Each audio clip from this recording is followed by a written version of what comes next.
So, all right, let's get started. Peeling back the label of supposed to find meaningful connection. Like, who comes up with this title? What I've found in my life is that the number one thing that stopped me from connecting with other people was the connection that I had with the most important person in my life.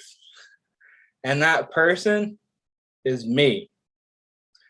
And in order to find meaningful connection, I've found that we need 4 things to be in our life for us to find that connection that we're truly looking for. And we're going to talk about that a little bit today. So, all right, I'm sure almost everybody who's in here right now has a similar picture to this one. So what we're going to do is we're going to focus on one specific aspect of connection. We're going to focus on one of those 4 pillars today.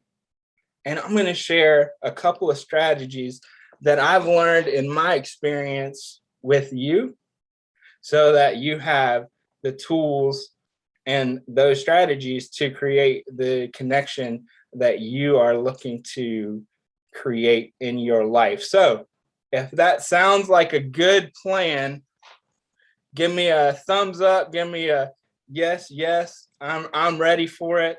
Let me know how you're feeling.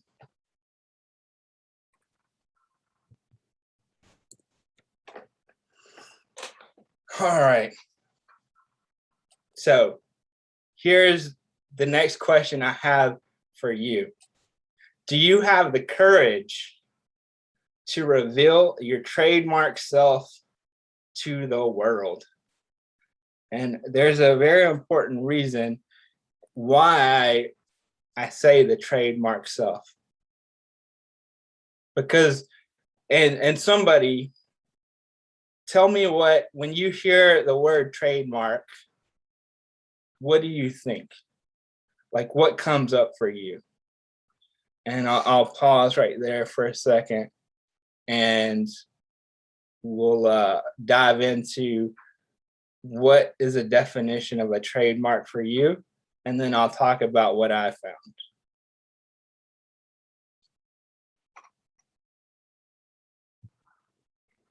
So what's happening over in the chat here? Oh, there we go. Yeah, there we go. Now I can see the chat. Awesome.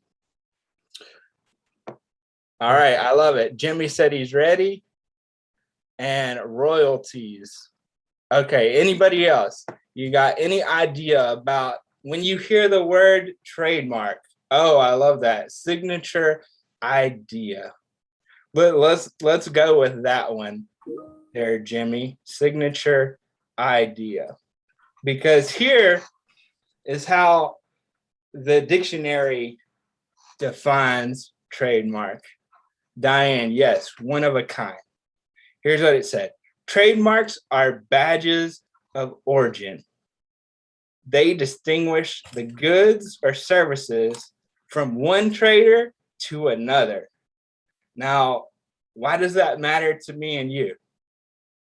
Because how many of us, and either give a thumbs up, give me some kind of emoji here. Have you ever felt like you've been labeled by someone else and that label has stuck there?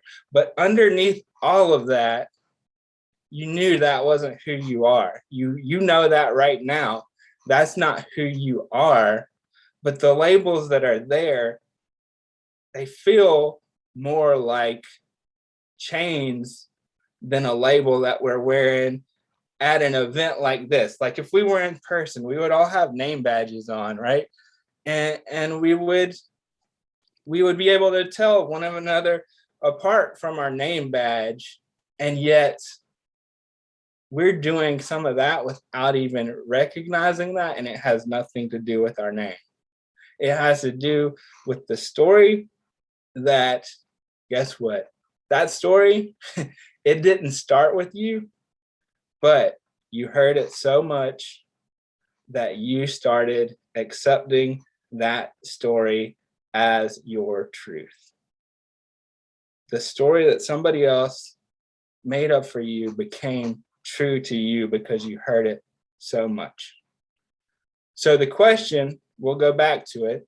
Do you have the courage to challenge who you currently believe you are and who all those labels say that you are, to peel it back and to reveal that one of a kind version of you? And here's what I like to say. The answer is yes and yes. You have the courage. I already know that about you. I knew that from the moment you stepped in the room. I knew that you had the courage. And here's why I know that the answer is yes for you. It's a Friday afternoon at 4 p.m. and you are in a conference. You chose to spend your time in a conference about personal development, growth, and learning how to navigate this life and learning to connect with other people who are trying to do the same. But you made a choice to say, yes, I am going to spend my time here today. Not many people said yes.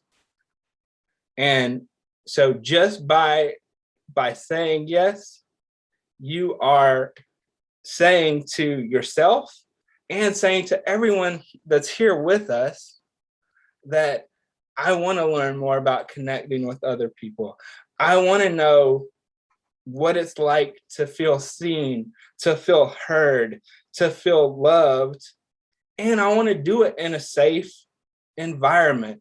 I think that all that is required. And so that's what I hope as we start to get into these exercises, that's what I hope is embodied in the energy that you are bringing into the room and the energy that I'm giving back to you, that you start to feel seen, you start to feel heard, and you feel loved.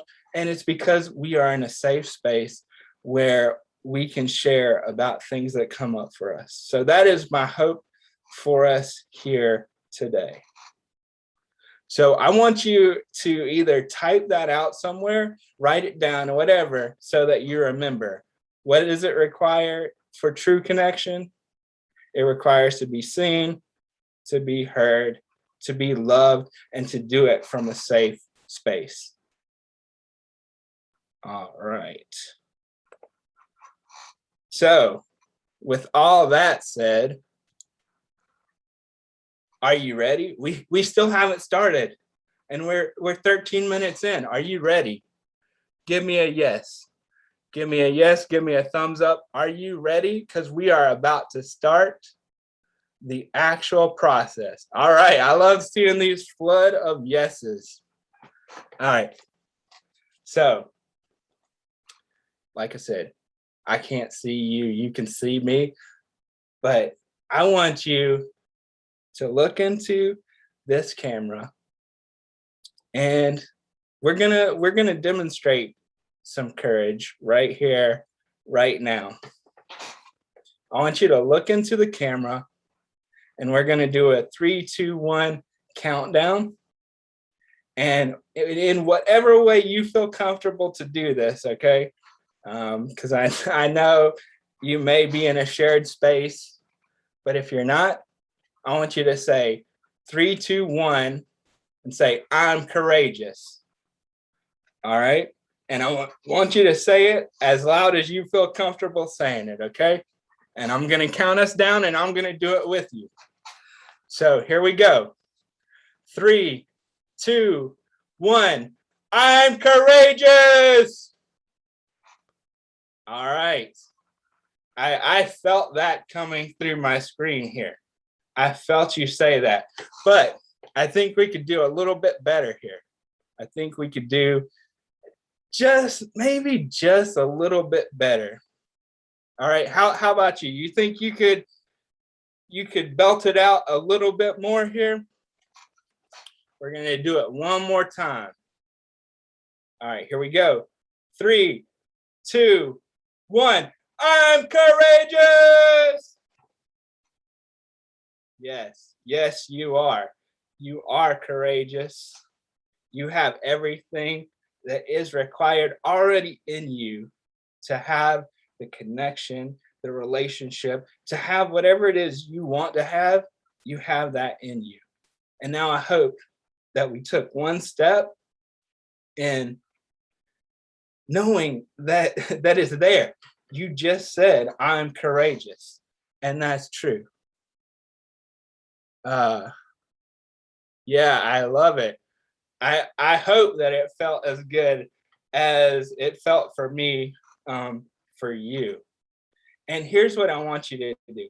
If something here in this talk today catches your attention, I want you to take a picture of yourself participating in this, and I want you to hashtag it with I'm courageous, because people in your life deserve to know that you're courageous. And hey, here's a secret. If you went from a whisper, maybe you said, I'm courageous. I'm courageous. And then the next time you went, I'm courageous. Guess what? That's awesome. That is courage. To use your voice is courageous. At whatever volume it is, the volume doesn't matter. The fact that you took the action matters. Whew. I'm so hyped up right now. And I'm so excited. Now, we talked about courage. Now I have another question for you. And that question is, who are the best connectors? Like when you think about people who just seem to make connections wherever they go, whatever the environment, whoever they're with, who in the world are the best connectors? And throw out whoever you think that is, throw that out in the chat.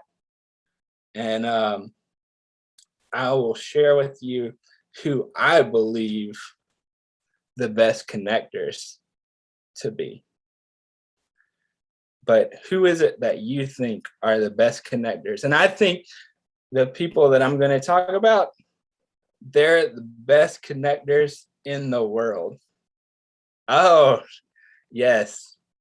Yeah, I would say the people that are on my mind are the people that they definitely embrace transparency.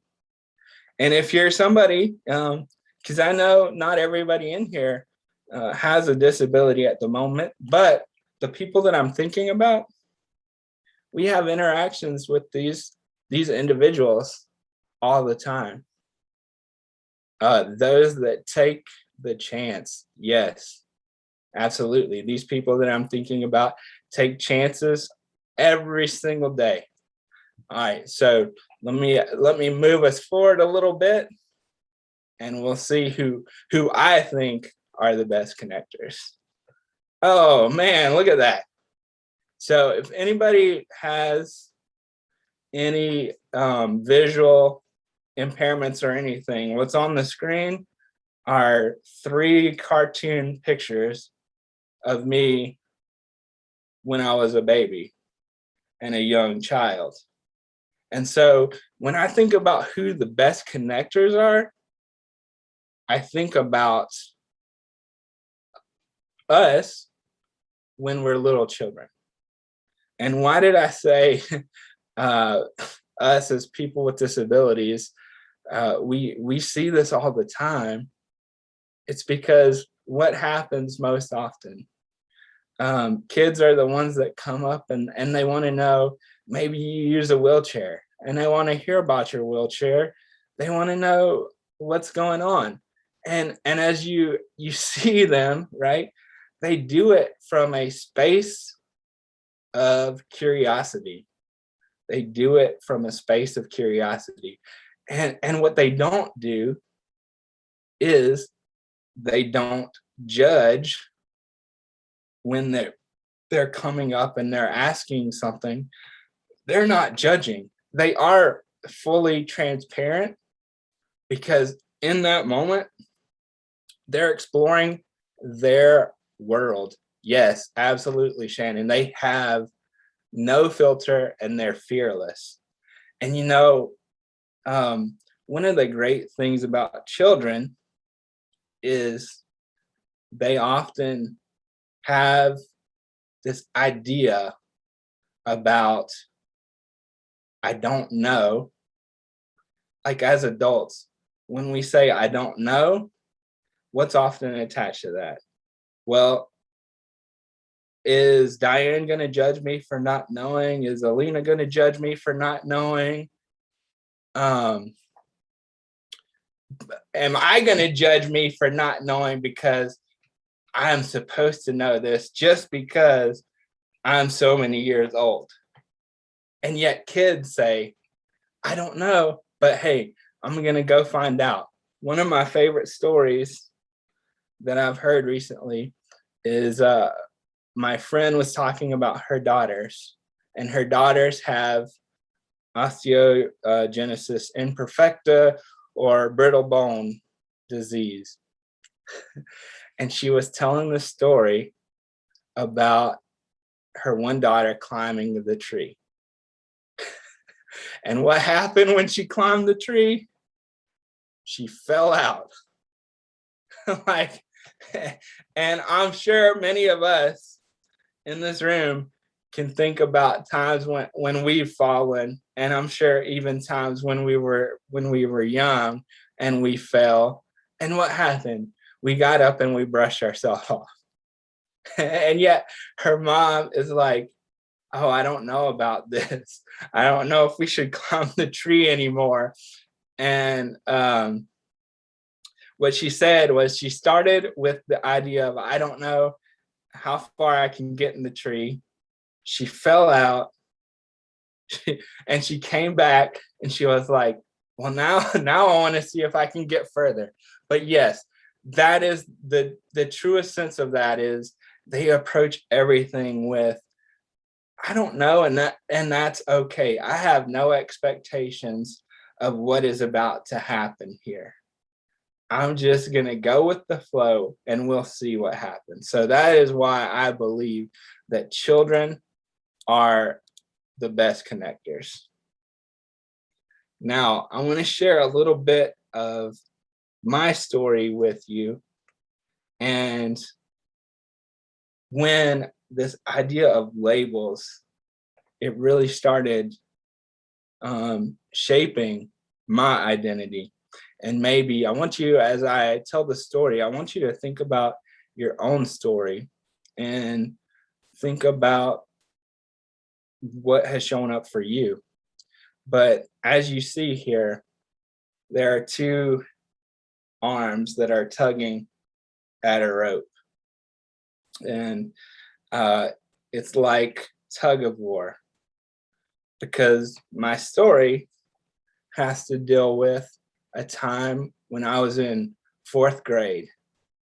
And you see, I come from a very athletic and competitive family. And my dad was a football player, turned into a football coach. And holy crap, I am super competitive. Like, let's just say there were times when I would get so mad at bowling where I just didn't want to play anymore. But fourth grade, we're out at field day. And field day, the big thing is tug of war. And all the grades, they end up playing against each other. My class had made it to the final round of tug of war, and we were playing against the winning fifth grade class. And so I'm so excited. I'm like, yeah, we're about to win tug of war. And so what happens? I get to the end of the rope. I'm the anchor because we know, hey, there are some actual limitations that are happening here. So where am I going to be best suited to be? It's at the end, right? And so we're pulling and we're pulling and we're pulling. And what happens? We don't win. The fifth grade class, they win. And but that's not the part why this story is important. It's what happened after that event was over. It was the fact that I remember walking back into the classroom and one of my classmates coming up to me and telling me, "Hey, Nathan, you're the reason we lost. It's all your fault that we lost."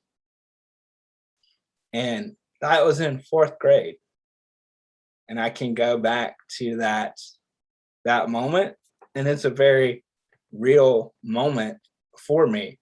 And that in my life was a moment when labels from other people started impacting my life and the way that I connected with others. In that moment, I started to ask myself the question, was I good enough? Was I the reason that we lost? Um, if I didn't do it, would we have won? And there was a whole whole lot of stories that came up that were self-worth stories. And you see, when they happen so young, the normal progression a lot of times is, hey, that's part of growing up. That's supposed to happen. Even the development of the labels, that's supposed to happen. That's just part of life. But I would challenge that to say that if we actually have skills to communicate that that's happening, then those labels don't have to be there as long. And I want to switch to talking about a little baby elephant, right? Because a little baby elephant has the same issue that I just shared about my story right now. And so on the screen here is a grown-up elephant. So you see their foot and a big chain wrapped around their foot. And so what does that have to do with anything? Well, that chain didn't start as a chain. It started as a little piece of rope. Started as a little piece of rope. And it what happened, see, I messed it up, guys. It's okay. It started as the chain. So it's big, heavy. It's not like, let's even go, imagine that this is Dumbo, right? The chain is on Dumbo. It's big, it's heavy. Dumbo's not moving anywhere. He's like, where can I go? What's happening here? Now I'm stuck here. And Dumbo starts to believe that that is the truth of where they can go. Wherever they can go within the confines of that chain is the only place they can go. But what happens? They've worn the chain for so long that they can, as the elephant becomes an adult, replace it with a little bit of string. And it's not string at that point. It's actually that chain, because that elephant believes that that chain never left. And that's what happens a lot of times when we are thinking about those labels that we may be wearing. And I want to show you some labels here and see if any of these resonate with you. Like I said, when I was playing tug of war in 4th grade, I started getting the story that I wasn't enough. Maybe that there was something wrong with me. I was a little bit broken. And then it started replacing with, I started turning into a burden. And yet, see, all these are underlying stories. They're all stacked on top of each other. And then there's this big one. And it's the label of supposed to, right? So I think that all of our little labels, they add up and they get created because we have an idea of who we're supposed to be. And we're not measuring up to that idea that's been created. But the question is, who actually created that story? You see, it started with somebody who wasn't even you. Your idea of who you're supposed to be started with somebody who wasn't even you, and you accepted that as truth based on your relationship with whoever said that thing to you. So during the remainder of our time here today, what I want to do is I want to start unpacking this a little bit and getting out of your head and start creating new narratives so that you can be that trademark version of you that, as I often say, you might be wearing that supposed to label right now. But here's the thing. Underneath all of these labels is still your heart. I say it, see my heart beyond the labels.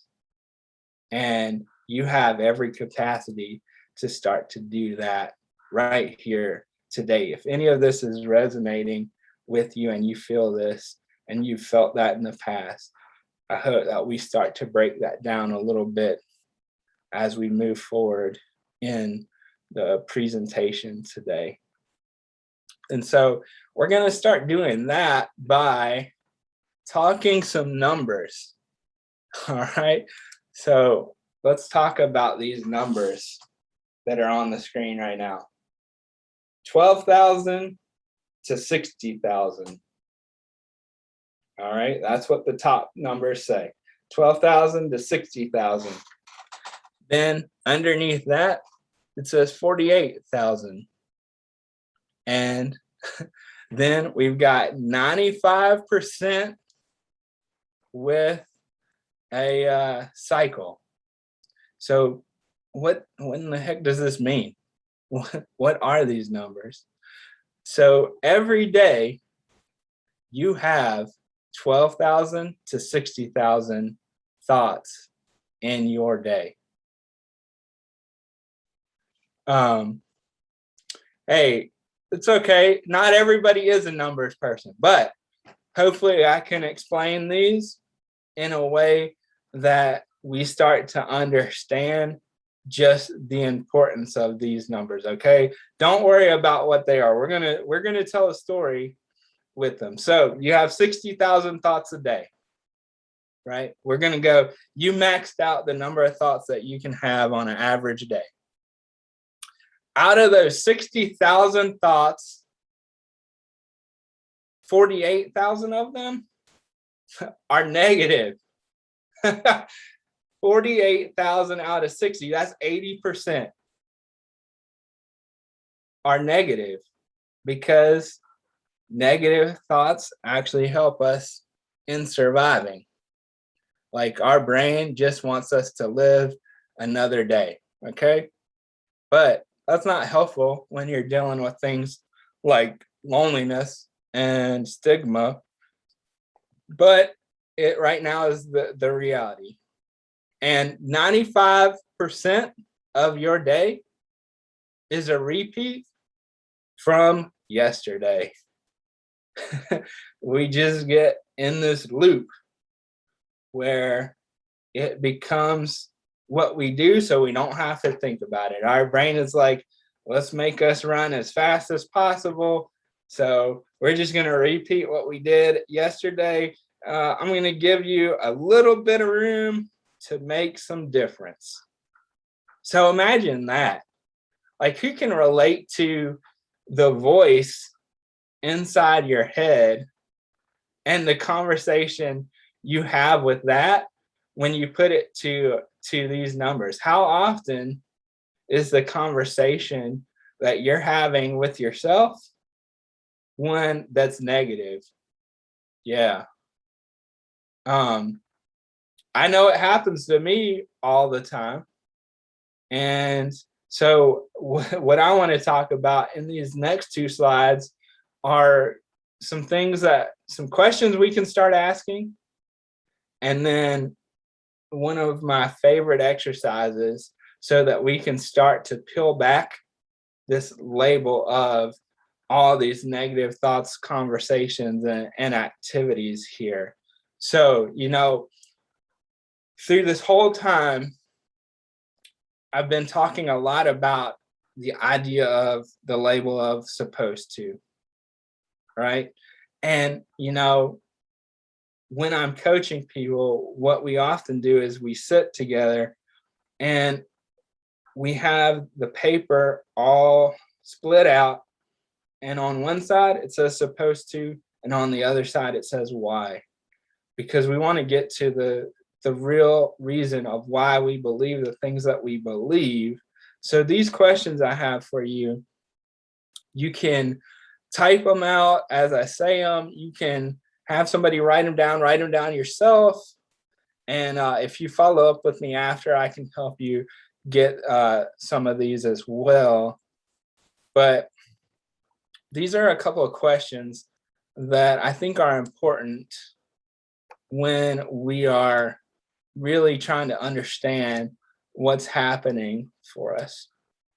So number one, the most important, is who are you supposed to be? Who is it that you believe you're supposed to be? And I'll talk about this a little bit later in the presentation. In my own story, I graduated college, and at one point, my thought was, I think I'm the reality of sitting on the couch and being on Social Security and asking the question of, why did I even go to college? That was like, I started challenging what I believed to be possible at a point. Oh man, Jimmy's supposed to be the president. Okay, well, my question is, what do you have to do to make that start becoming a reality? Because there's action that's required behind that. So you ask, who am I supposed to be? You come up with that idea for you, whatever it is. And if anybody wants to drop, like Jimmy did, who they believe they're supposed to be, if you want to drop it in the chat, feel free. Then it's, how is this idea of who I'm supposed to be, how is it impacting my life? And you know what? This third one, I think it's one we don't ask enough. Because even though I'm talking about the idea of supposed to be, from like peeling it back, to some degree, everything that we believe we are supposed to be and that you believe you are supposed to be is actually doing something to protect you in the moment of believing that story to be true.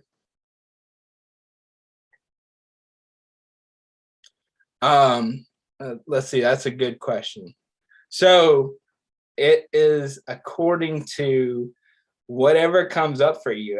If when you thought about this, you thought about the things that other people have beliefs for you, then yeah, the the ideal self is more like that self that's the trademark self, the self that is everything that you know you're supposed to be, that you want to be, without the labels that are attached from other people. And hopefully we'll get to that closer to the end of our time here today.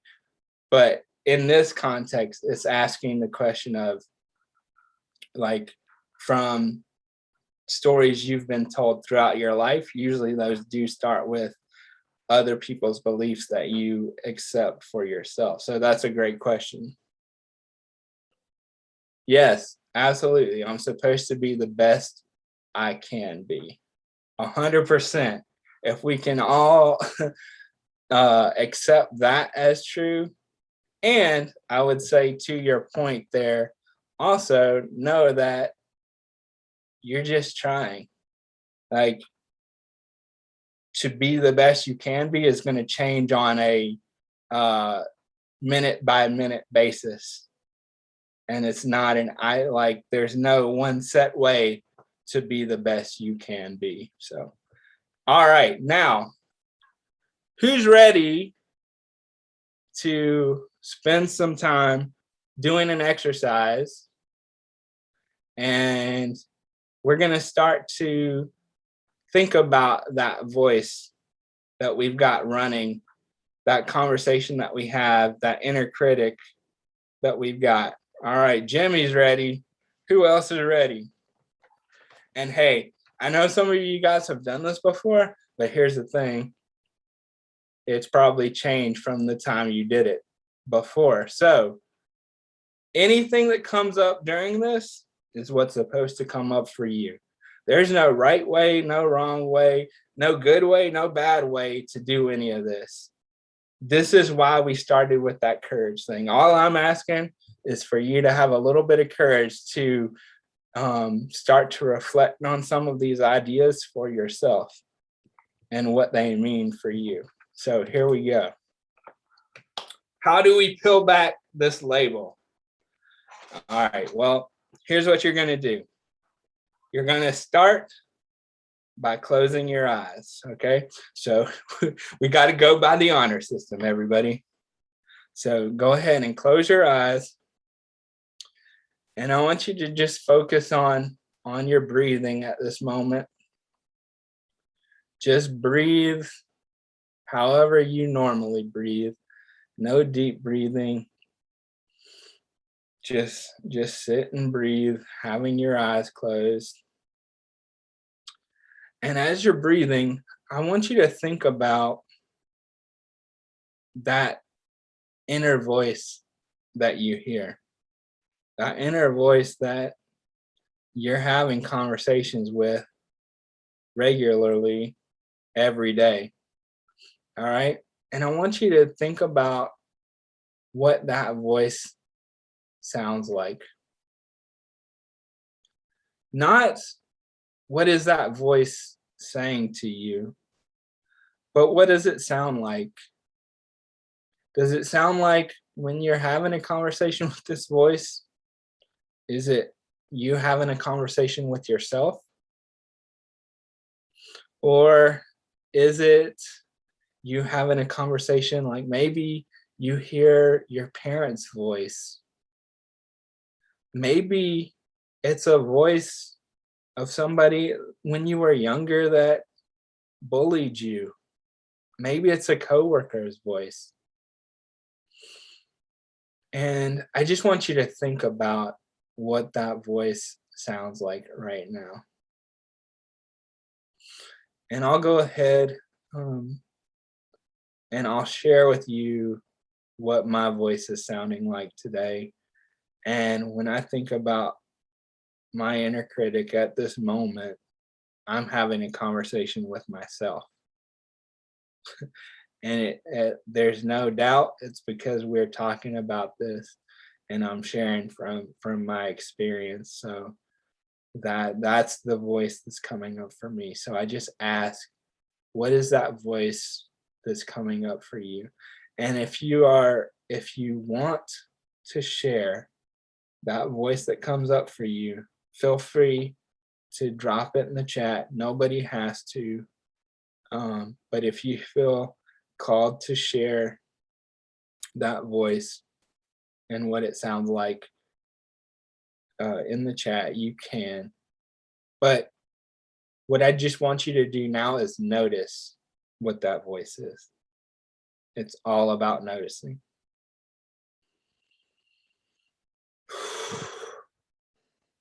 And we've got some people now that are dropping it in the chat.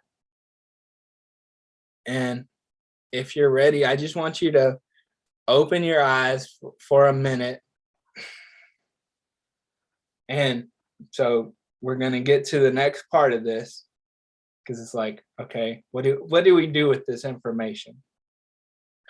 Well, we start to change what this conversation sounds like. So what I want you to do now is I want you to go back, close your eyes, and I do want you to take a deep breath in this time. And as you breathe out, I want you to exhale whatever that voice was. Whatever it was, I want you to let it go like we're frozen. Just let it go. And instead of building a snowman, we're building a brand new inner voice. Okay? So now I want you to keep your eyes closed. And I want you to think about a new voice. And this voice, this voice is the most ridiculous voice you've ever heard. It's a voice that every time you hear it, you like can't help but stop, pause, and be like, wait, what? Who is that? What did you say? That's the voice that I want you to think about. The most ridiculous voice you can imagine, okay? And now I want you to replace that voice with the one that you just talked about. So whether it's yourself, whether it's your parents' voice, now we're trading places with this ridiculous voice. This voice could sound something like Goofy. Maybe it sounds like Gilbert Godfrey. Maybe it sounds like Sebastian the Crab or SpongeBob or Patrick or some other cartoon character. Or maybe there's somebody in your life, whenever you talk to them, you can't help but smile. And it's because whenever they're talking, they just sound ridiculous. But that's what we want to do. We want to figure out that voice for you. And I'll tell you, I did this one time. And I'll never forget. We got to this part in this exercise, and my friend goes, well, Nathan, that voice is you. You are that ridiculous voice to me. And I'm like, hey, I am so happy that I am your ridiculous voice. That whenever you hear me, you pause and you stop and you think, wait a minute, is this real? So now, if you want to share what voice came up for you, whenever I think of this voice, my go-to is Gilbert Godfrey, because I think that man's voice is a little ridiculous and it always catches my attention. Gilbert Godfrey or John Oliver, who was the bird, right? The bird in The Lion King. I believe so. But those voices are the ones that come to me. So what's that voice? What does it sound like for you now?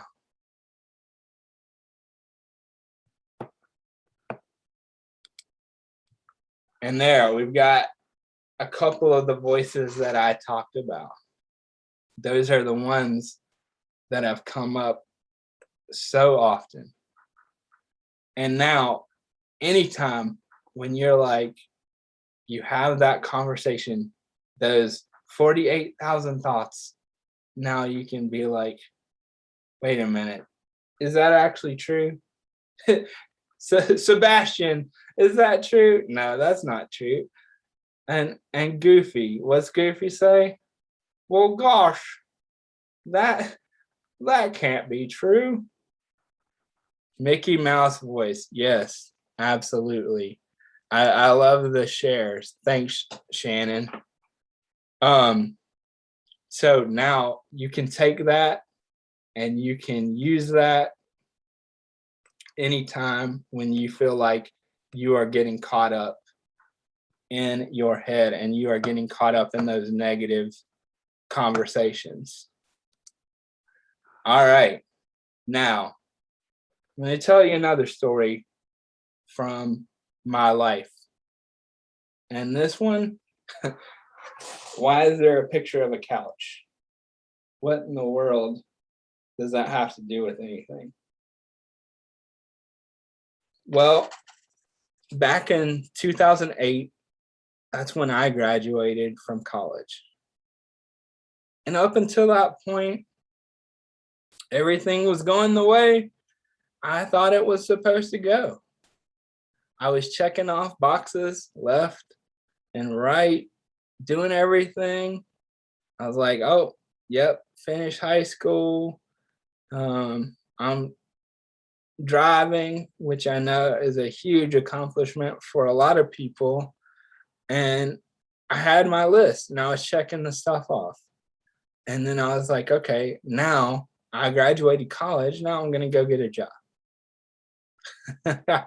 Ooh, was I wrong? Was I wrong? So what happens? We went into a recession, which made it very difficult for anyone to get a job. But in that moment, my own identity started to shake because the societal definition of disability started smacking me in the face. Where for most of my earlier life, I was protected by those around me, even though they knew, they taught me how to advocate for myself and do all the things that I should be doing. There was still protection there. And then I made it out into the big bad world, and it was like, nope, that's not supposed to be available for you. So I don't know how many people can relate to that happening, but I would go into all these interviews. I would get past the first interview and I'd be like, yeah, I crushed that. I would always make it to the second interview. And the moment I walked in that room, it was like the energy just got sucked out. And let me be clear here. I think that one of the things that is often misunderstood is like we are very quick to blame society and the definitions of disability for things that happen. And yes, that stuff does happen. But looking back at it now, what I realize is I may have been the first person that this individual ever saw with the disability, and they didn't know what to do. And, as a human being, when we don't know what to do and we don't want to do the wrong thing, what usually happens? My experience tells me we go into paralysis and we go into freeze mode and we don't make decisions. And that is our decision. We go into inaction. And so I would walk into these rooms and I'd be like, oh man, you don't know what to do with me. And so this would happen for a whole year. I would go to interviews. I would get to the second interview, go to the in-person interview, and I would come back and I would be sitting on this couch. And it was so powerful that I started getting sucked into that couch. Like I became invisible in that year. And why do I say this? Because there are certain aspects about connection that wouldn't have happened and that I wouldn't have realized if I didn't have that time on that couch when I didn't know what to do. And I was probably the most depressed that I've ever been. And I'm sure to some degree, everybody on this can relate. And so what happened? For a whole year, I sat on this couch and my mom knew something was wrong. She knew that, wait, Nathan's going through some stuff now, and I think it's getting pretty serious. And for that whole year, she was working behind the scenes with people like my uncles, my aunts, to like try and find a solution. Because I wasn't going to get out of it myself. It wasn't going to happen all by myself. And so what did this couch teach me? Like it took a year of my life to even get an opportunity to be an intern somewhere. And that didn't happen without other people actually holding me high for the actual potential that they knew I had. And that at that moment, I had no clue.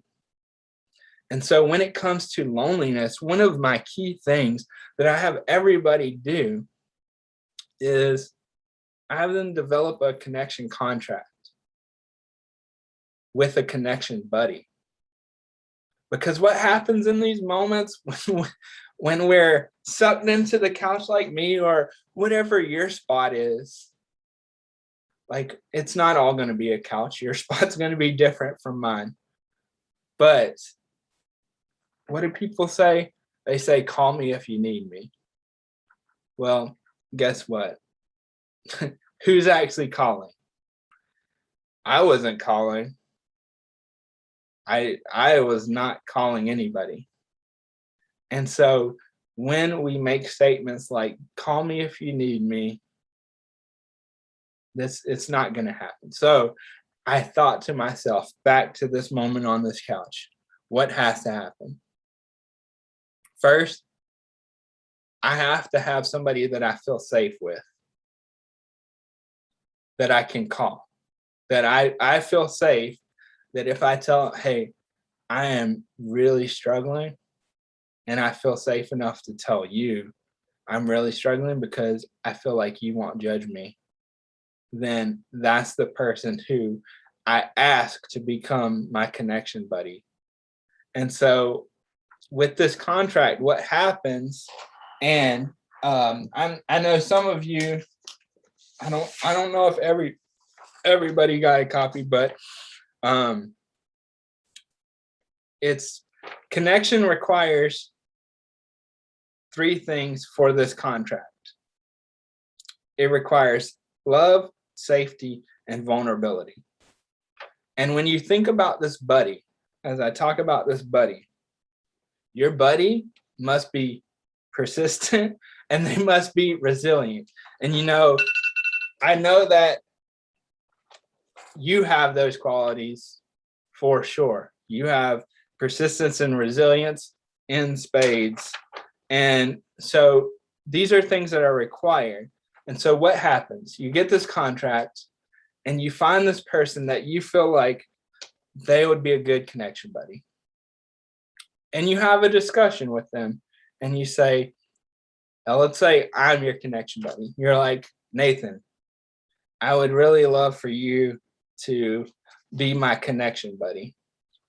I know that whenever I start to pull away, if you don't hear from me within a month, then it means that I'm starting to isolate and I'm actually feeling pretty lonely, and I'm in this cycle that I can't get out of. And then you're like, now you have this contract that says, and I'm reading it verbatim here. It says, I'm isolating if you don't hear from me in X number of weeks. I value our relationship and you make me feel safe to talk about my difficult times. I'm asking you to be my connection buddy. That's how it starts. And it says, fill this out with your buddy, and you actually define together your definition of what a meaningful relationship is. And so you fill all this out, you sign it, and you give it to each other. So if you are my connection buddy, I give you my contract that I just filled out, and you have it so that now you know, okay, it's time for me to call Nathan. I haven't heard from him in a month. Something's going on. Now I have this obligation, this responsibility, and we have this agreement that I'm going to call him and check on him. It eliminates having to feel like ask the question of call me if you need me. It eliminates that. All right. So this is what that couch taught me, that in the most isolating and lonely times is when we get to look for the people who hold us high and make us feel seen and heard, even in times when it may be difficult to do that for ourselves. All right. And then we're going to go into, I'm going to talk about this a little bit, and I want to get to our final exercise and make sure we have enough time to do it as well. But here's that cycle that I was talking about. It says, starts, hey, I think I might be lonely. Like that's the little creep in that happens. Hey, I might need to connect with somebody. I haven't connected with somebody in a minute. And then it goes to, well, you know, I would call Diane, but I know Diane doesn't want to hear my problems. Diane doesn't want to hear my problems. Alina doesn't want to hear my problems. Josh doesn't want to hear my problems. Like nobody wants to hear my problems. Who wants to hear problems? So what happens? Oh, then I'm just going to do it all by myself. So you start to isolate, and then that label becomes very, very real. And then it just repeats and repeats, and it's like a muscle. It's like going to the gym. The more you stick in this loop, the more it becomes real. And trust me, this is real. The story that's happening in your head is real. And I think one of the biggest disservices that people do is we don't do a great job of validating other people's experiences. Even if we don't understand an experience, doesn't mean that we can't validate it. Because to some degree, we have much more in common than we do different. And so, like, you're sitting here now and you're thinking, well, okay, what do I do with this information? So I want to close us out with this one exercise, and it's getting out of this cycle, and it's getting out of your head, and it's creating something to help you bring this feeling that you may be feeling, this loneliness that you may be feeling, to actually give it a visual representation. Because the more you actually make something real and there's a visual, a tangible thing in front of you that represents that, the easier it is to deal with. That's what I've learned in my experience. So, who's ready to be the most courageous with yourself that you've probably been this whole entire time? If you're ready, give me a ready in the chat. And remember, if you've done this before, see what's changed from the last time that you did this, okay? Because something new may open up for you. All right, so guys, we're back to closing our eyes, okay? So I want you to close your eyes and I want you to think about your experience of loneliness. I know it may not be a pretty experience, but remember, there is no right, there is no wrong. Whatever comes up for you is meant to come up for you. So just breathe in, and I want you to get into that state, because we're not going to stay there forever, but it's important to know what this is. And as you're breathing, I'm going to ask you some questions and just think about what comes up for you. So when you experience loneliness, what is it that you see? Now, you could see absolutely nothing. You could see a desert. You could see the night sky. It's whatever comes up for you. What you're seeing right now is unique to you, and it's your experience. So what is it that you see? Now, as you think about what it is that you see, now I want you to think about what it is that you hear. Like maybe it could be something like a pin drop. It could be, again, nothing at all. It could even be people shouting. But what is it that when you experience this that you hear? Now we know what you see. We know what you hear. Now I want you to imagine that you have this brand new box of crayons,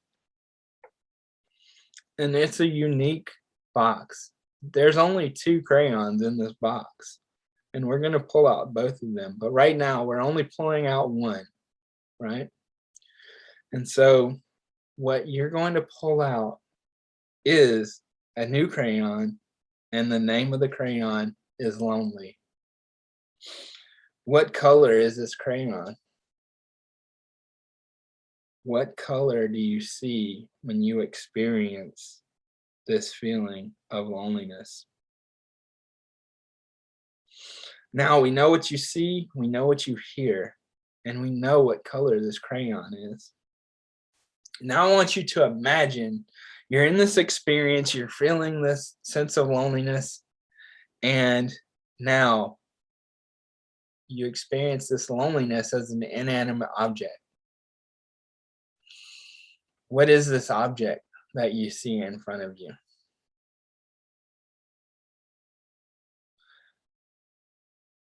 It could be anything. And whatever it is, you could think that, well, this is crazy. Why did this show up?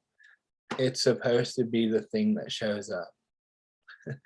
There have been some unique things. I don't want to mess with your experience of what that is for you, but it's whatever shows up for you. And then finally, 2 more questions, and then we're going to flip to the other side of this whole equation. As you are experiencing this loneliness, what are the things that you say to yourself? What are the things in this feeling of loneliness that you say to yourself?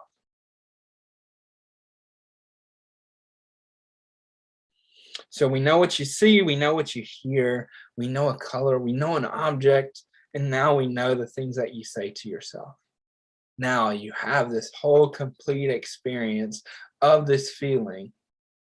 And now I want to ask you to give this experience a name, to give it a unique name. And so just to give you some context, somebody has named theirs the sad wolf, right? Um, somebody has named theirs the sick man. And this is unique to your experience. Whatever you call it is what it's supposed to be called.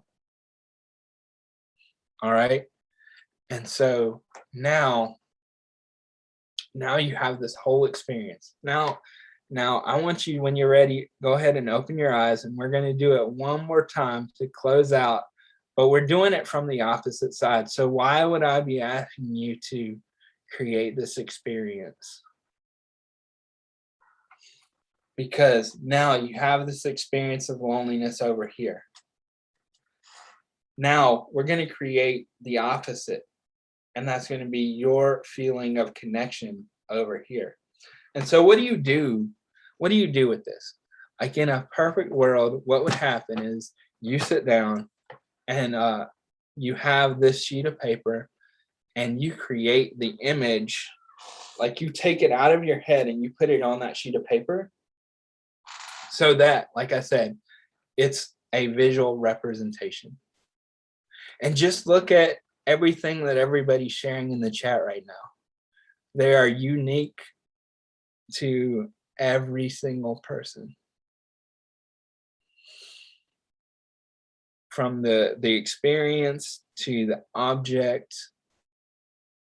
And so whatever came up for you, even if you're not feeling like sharing today, know that that was meant for you, and you know what that means for you.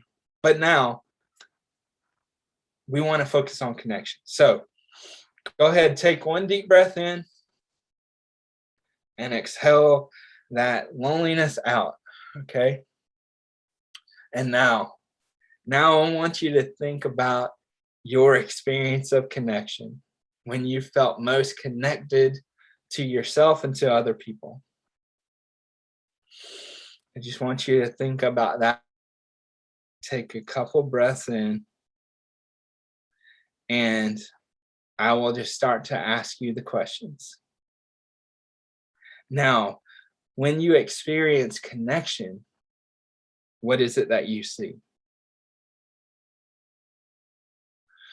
Now, this could be lots of people. It could be no one, just like the loneliness. But what is it that you see? It could be anything. I've had many things show up for people. But what is it that you see in your experience of connection? Now, what is it that you hear? Is it people talking?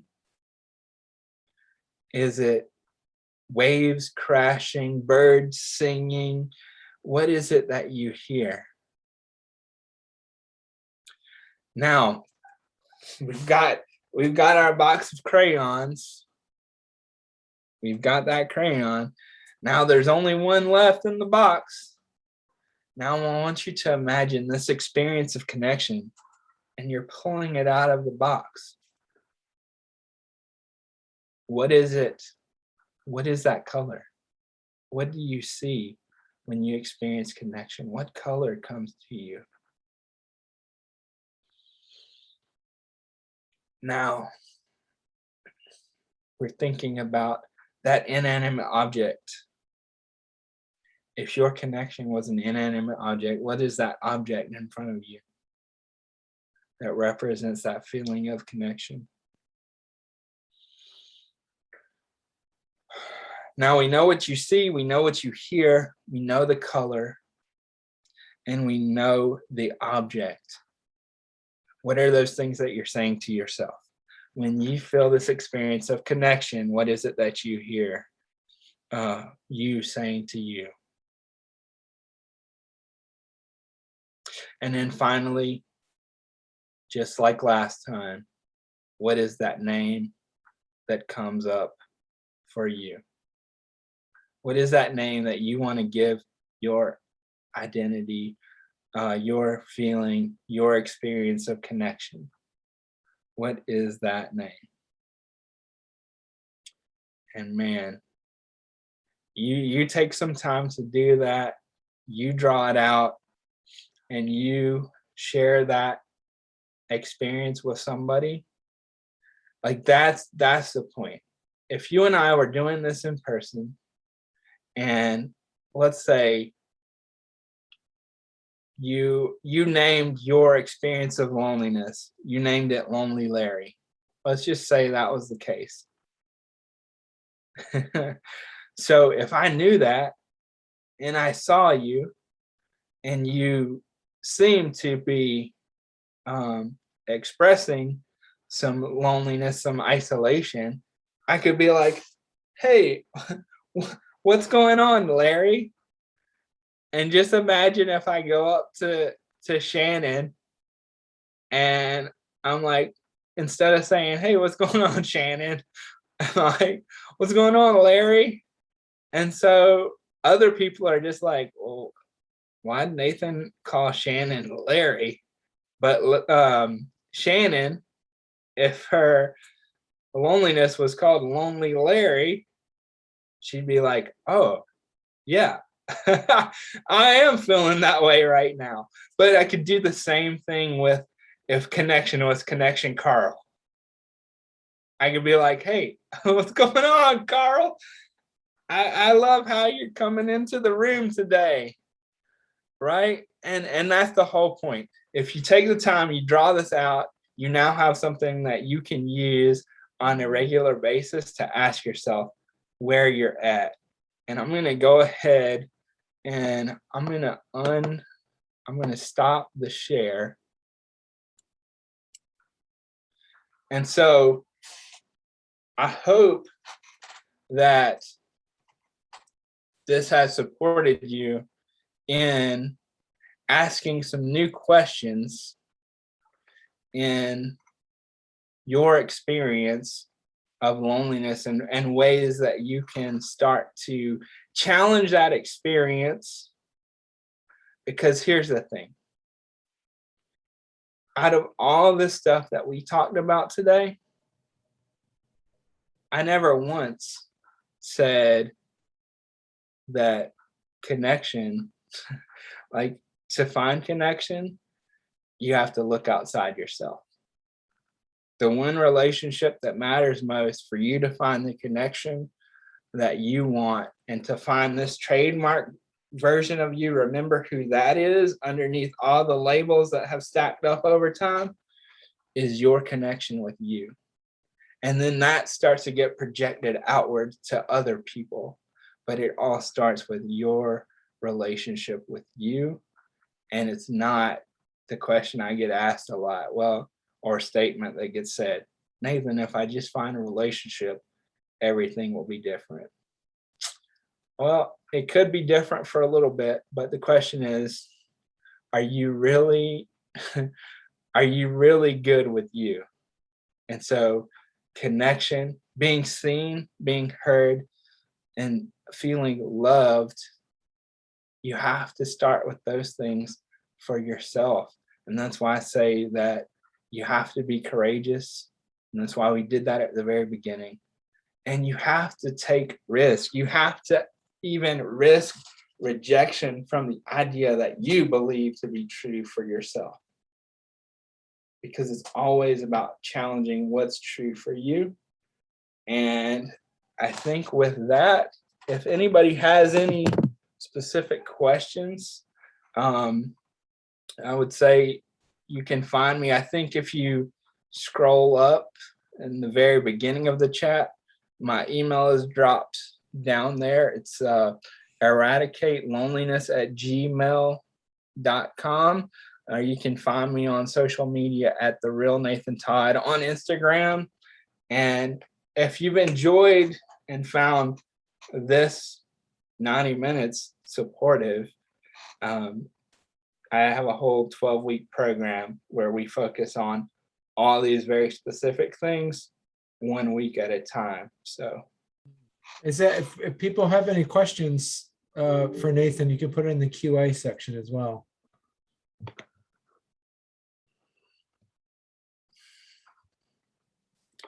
yeah, and I'd love to hear it's in the chat as we come to a close here. I'd love to hear what your biggest takeaway has been.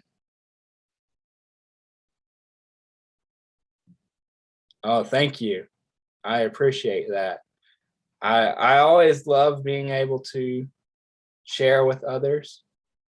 And like I said, I'm just a dude like many of you who was born with cerebral palsy, born 4 pounds, 10 ounces, and born 8 weeks premature.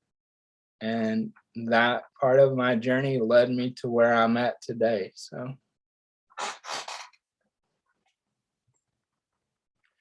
And yeah, I see, I think Diane dropped the Instagram in the chat.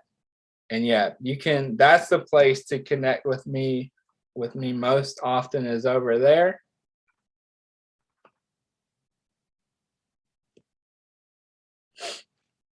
All right. Yeah, good. I think, thank you very much, Nathan. So. Yeah, absolutely. And I hope you guys, you have a whole nother day ahead of you. Yes, we do. Take the evening, reflect on what you learned today, get some rest, and come at it fresh and good for tomorrow. And I would say what's great about this, guys, is look at all the conversation that is happening in the chat, right? So you want to practice connection, you're in a perfect space to do that with people that you probably would have never met outside of this opportunity. So make sure that you're connecting with the people who are joining you in this chat.